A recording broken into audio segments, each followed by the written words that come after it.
ubos ka na at na parang may pinaparating sa'yo ng Diyos na you have to change something, please do. Kasi hindi para sa akin kasi ginamit ko 'yun na para sabihin ko sa sarili ko is enough. Ginamit ko 'yun para sabihin ko sa sarili ko na I will refuse na magiging ganito ang sitwasyon ko in the future. I will refuse na, hindi finances concern, hindi yung circumstances, hindi yung distance na magpapahiwalay sa akin sa mga mahal ko sa buhay. Sabi ko, hindi para sa mga anak ko, hindi para sa natitira kong magulang, para sa nanay ko.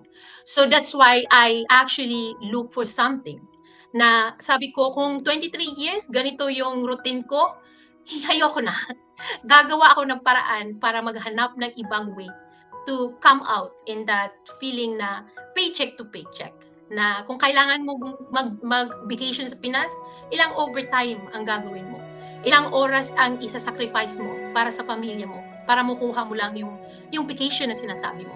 Pagbalik mo, ganun na naman. Magbabayad ka na naman ng kung ano mang nagastos mo sa Pinas kasi nga hindi enough yung paycheck mo lang kada buwan para makabakasyon sa Pinas.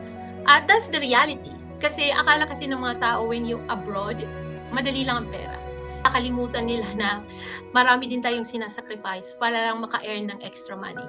So sa lahat ng mga kababayan namin, OFW, nurses, healthcare workers, or lahat ng breadwinners na katulad ko, isa lang ang ma-advise ko sa inyo kung nakaka-relate kayo dito.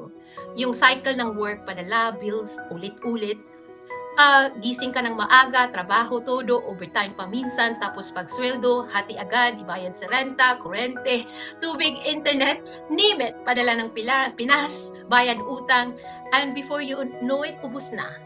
Then back to work ka na naman.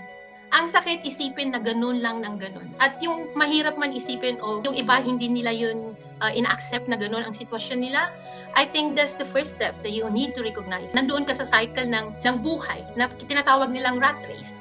So kung hindi mo talaga marirecognize yun at hindi mo i-accept sa sarili mo na may kailangan magbago o mag-change, then you will not go anywhere. You're gonna be like that.